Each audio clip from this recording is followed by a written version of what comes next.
What's going on, everybody? This is the Reverend KFidds from the Tainted Glove Network, and we're back again to take a look at this past week's big theatrical release, Black Panther: Wakanda Forever, starring Letitia Wright, Lupita Nyong'o, Danai Gurira, Winston Duke, Angela Bassett, Martin Freeman, and Tina Huerta Mejia. Wakanda Forever is the next installment of the Black Panther series and the final installment of the Marvel Cinematic Universe's Phase 4, once again directed by Sundance Film Festival darling Ryan Coogler, who gave us the wonderful film Fruitvale Station, which I got to see, luckily, at its premiere at Sundance about a decade ago. The king is dead, and the eyes of the world are once again on Wakanda. Queen Ramonda, played by Bassett, has assumed the throne, and in the years since her son's passing, has done her best to maintain the African nation's standing as a sovereign power.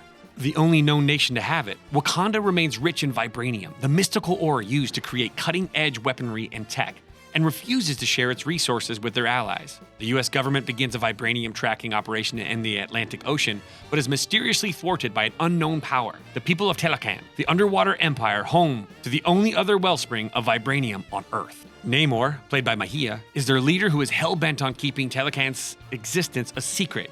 He's got mutant superpowers, heightened strength, aquatic regeneration, and flight thanks to the wings on his ankles, and commands his nation with a forceful hand.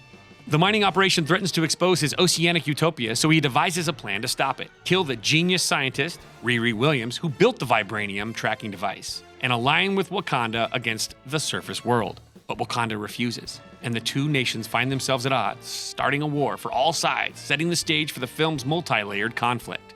There's just so much to break down with this film, which is both a memorial to the late Chadwick Boseman, who brought audiences an incredible take on the popular Marvel hero but passed away in 2020 of colon cancer, as well as an origin story for the MCU's newest mutant, Namor, while also dealing with the implications of the late King T'Challa's decision to reveal the real Wakanda to the rest of the world. Angela Bassett delivers a powerful performance as Queen Ramonda, a performance not always present in the MCU films. Her strength, despite so much loss, pain, and suffering, once again proves why she's one of the best in the business. You feel her pain along with her, and her anger at those who would try and take advantage of their loss.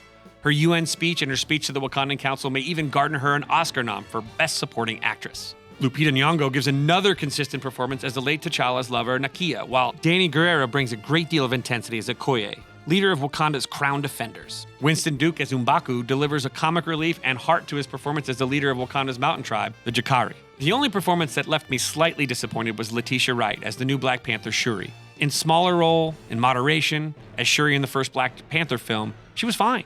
It felt like Coogler was able to hide her limitations in the performance, but as a major character, I didn't feel a great deal of connection, and it just didn't click among a cast that delivered some excellent performances.